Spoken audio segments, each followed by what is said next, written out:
Step back in time to North America during the Pleistocene epoch, a period when immense ice sheets covered vast stretches of land and colossal creatures roamed the untamed wilderness.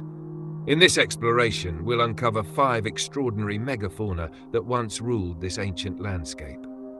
Let's begin with the Colombian mammoth. Among the elephantine giants of the Pleistocene, the Colombian mammoth, Mammoths columbi, stood out as one of the largest and ranks among the greatest land mammals to have ever existed. Thriving from about 1.5 million to 11,000 years ago, it was closely related to the woolly mammoth, Mammoths primigenius, though better suited to the warmer climates of North America, with a range extending from present-day Canada to Central America. These mammoths were massive, standing 12 to 14 feet, 3.7 to 4.3 meters, tall at the shoulder, and weighing up to 10 tons, 9,000 kilograms. Unlike their woolly counterparts, Colombian mammoths lacked dense fur, sporting sparse hair and tough, elephant-like skin, which helped them adapt to temperate environments. Their most iconic feature was their long, spiraling tusks, which could grow over 13 feet, 4 meters in length, and weigh as much as 200 pounds, 90 kilograms. These tusks served many purposes, including digging for food, stripping bark from trees, and fending off predators or rival mammoths. As voracious herbivores, Colombian mammoths consumed up to 300 pounds, 136 kilograms of vegetation daily, including grasses, shrubs, tree bark, and occasionally fruits and seeds, as revealed by fossilized dung. Their broad molars were perfectly suited for grinding tough plant material and were replaced multiple times throughout their lives as they wore down.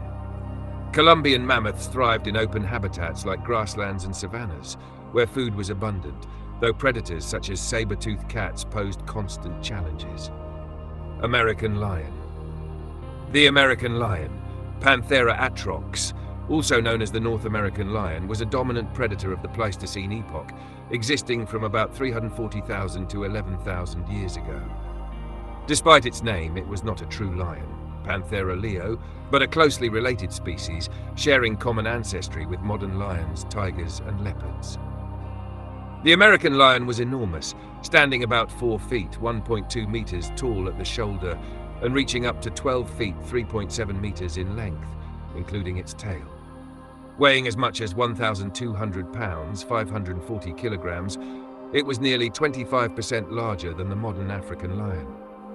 With a lean, muscular build, it balanced immense power with speed. Its coat was likely tawny or golden, providing effective camouflage in its environment, while younger lions may have displayed faint striping or spotting for additional concealment. Armed with large paws, sharp retractable claws, and a strong jaw capable of crushing bone, the American lion was a formidable and highly skilled hunter.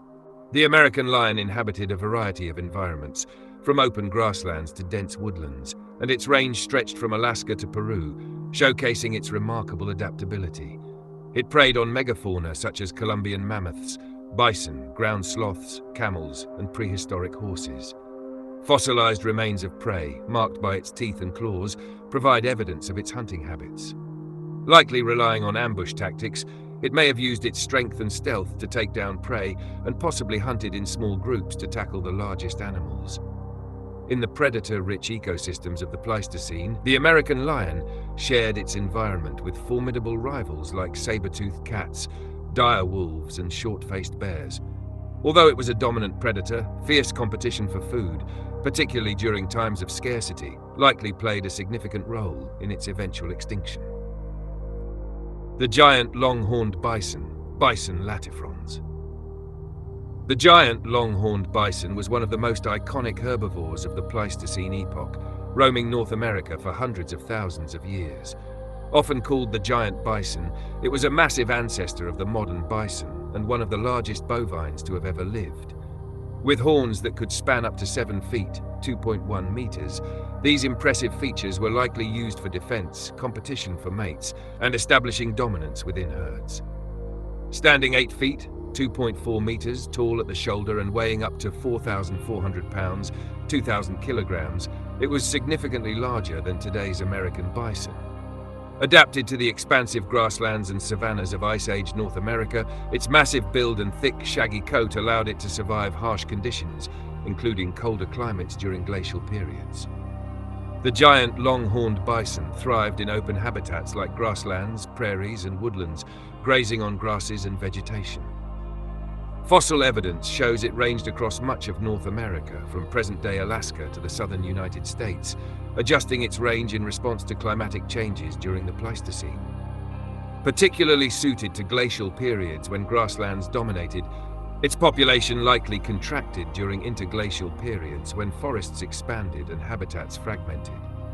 Bison latifrons was a grazer, processing vast amounts of low-nutrient vegetation. While herd dynamics are not fully confirmed, it is believed that it likely formed herds for protection against predators and to help with migration.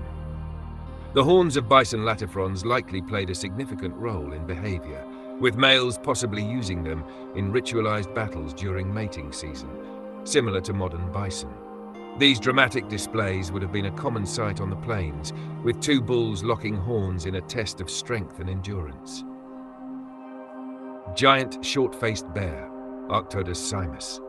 The giant short-faced bear was one of the largest and most formidable terrestrial predators of the Pleistocene epoch, dominating North America from approximately 1.8 million to 11,000 years ago. Known for its immense size, incredible speed, and unique adaptations, this bear was both a top predator and scavenger that shaped the ecosystems of the Ice Age. Named for its relatively short, broad muzzle, the giant short-faced bear possessed a powerful bite and menacing appearance. Adult males stood 5 to 6 feet, 1.5 to 1.8 meters tall at the shoulder on all fours, and could reach up to 12 feet, 3.7 meters tall when standing upright. They weighed up to 2,200 pounds, 1,000 kilograms, with some individuals possibly exceeding these estimates. Despite its bulk, Arctodus simus had long, slender legs built for speed, potentially reaching 30 to 40 miles per hour over open terrain. Its powerful claws, combined with its immense strength, made it an overwhelming predator and scavenger. The bear's short face was an adaptation for a strong bite, allowing it to crush bones and access marrow. Its large nasal openings suggest it possessed an exceptional sense of smell, which likely aided in locating prey or carcasses from great distances. Fossils of Arctodus simus have been discovered across North America, from Alaska and Canada to Mexico and Florida.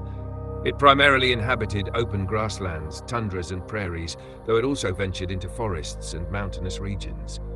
Its long-legged build made it well suited to open terrain, where its ability to cover vast distances provided a competitive advantage in finding food.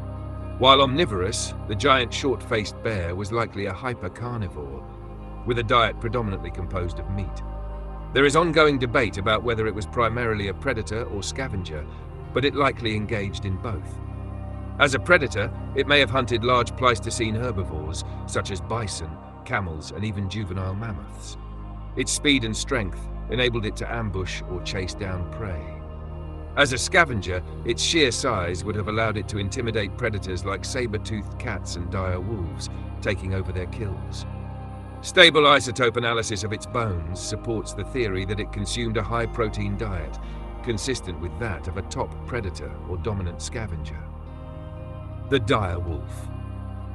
The dire wolf, Canis dirus, one of the most iconic predators of the Pleistocene epoch, was a larger and more robust relative of the modern grey wolf.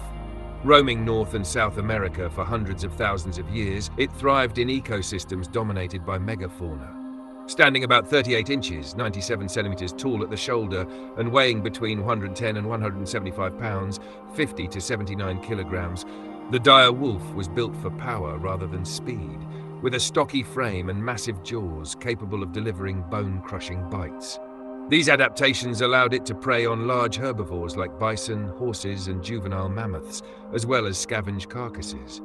Fossils of dire wolves have been discovered across a vast range, from Alaska and Canada to Bolivia, highlighting their adaptability to diverse habitats such as grasslands, woodlands, and coastal regions. Like modern wolves, they likely lived and hunted in packs, enabling them to take down much larger prey. As apex predators, Dire wolves also scavenged kills made by other Ice Age predators, with their robust teeth giving them an advantage in accessing nutrient-rich bone marrow. Stable isotope analysis of their fossils suggests they specialized in hunting megafauna, a reliance that may have contributed to their extinction when many large prey species disappeared.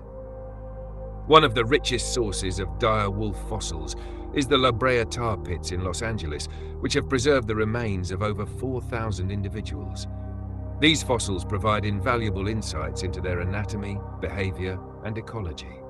Through these remains, scientists have pieced together a detailed picture of how dire wolves thrived as dominant predators during the Ice Age and the challenges they faced as the megafaunal ecosystems they depended on began to vanish.